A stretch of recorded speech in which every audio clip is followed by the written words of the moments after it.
Hi guys! Kumusta kayo dyan? So, today's vlog, guys,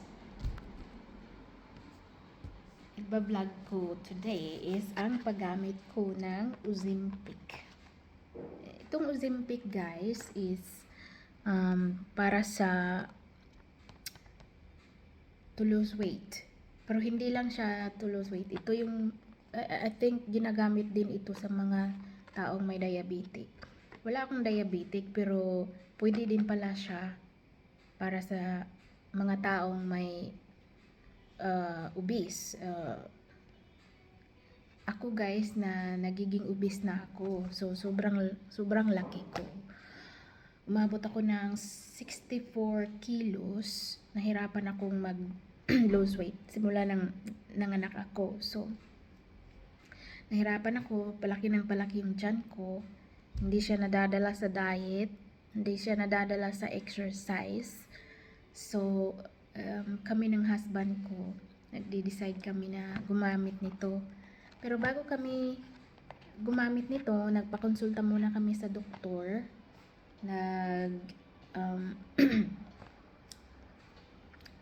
Tapos nag-request na ang doktor ng laboratory sa amin. So, ayun. Okay naman yung result. Kaya, inaprobahan niya na gumamit kami nito. So, mostly gumagamit nito ay yung mga obese, mga may diabetic problem. So, buti na lang, ayun, from pang ano na to, pang ilang ano na ba to? 2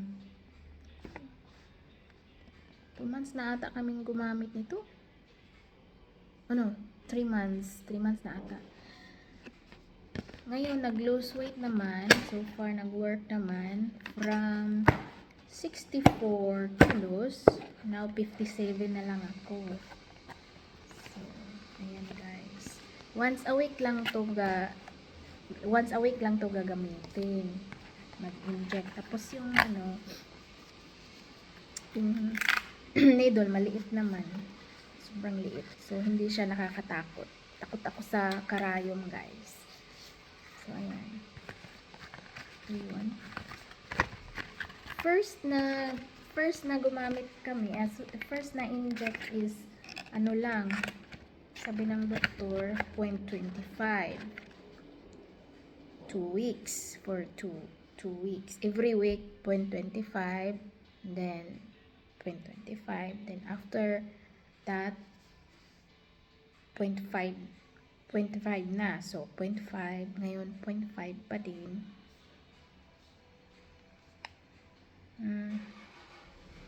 So, yan.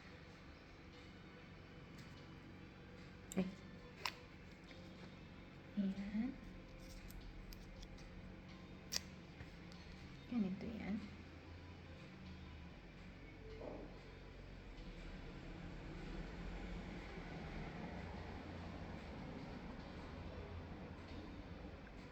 Ayan.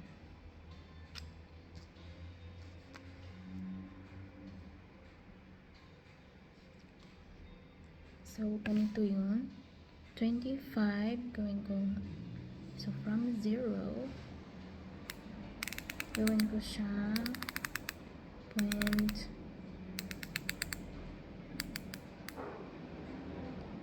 Ayan, 0.5.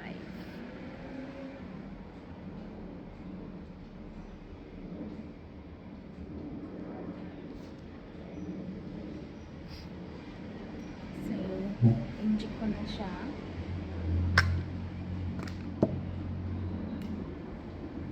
Dito.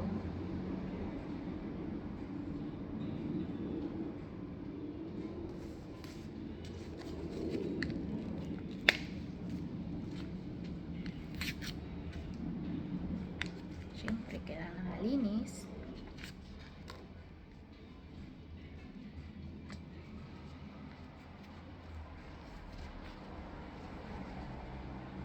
Expire na yata to. Ito na lang.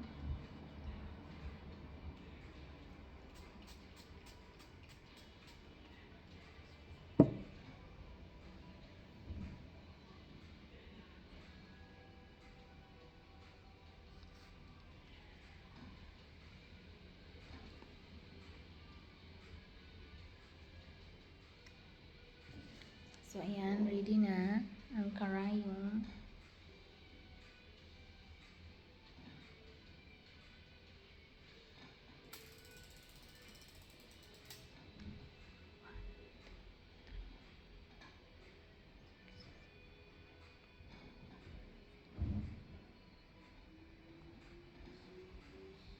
So, tapos na guys.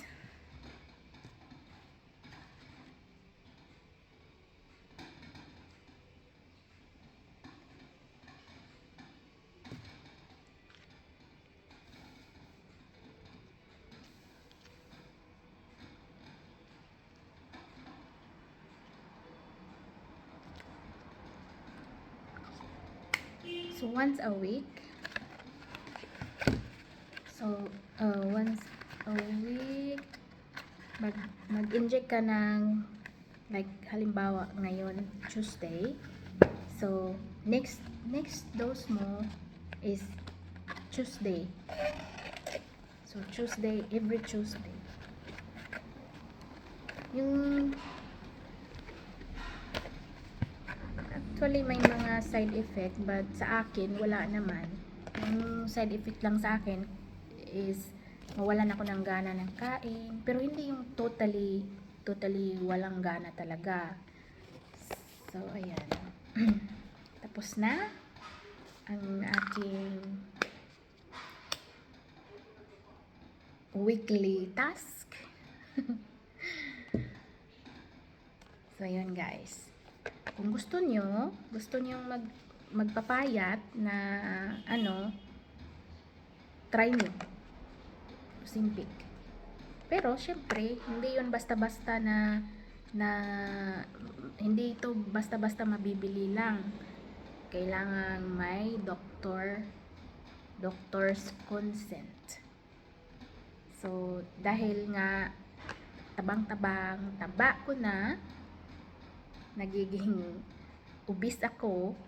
So, kailangan ng tsaka ito din guys, sabi ng doktor din, o sabi din ng research ko, good for the, daw to, nakakapag, ng heart attack, anong tawag doon? Nakakapag, avoid, no? So, okay guys, thank you for watching. Bye!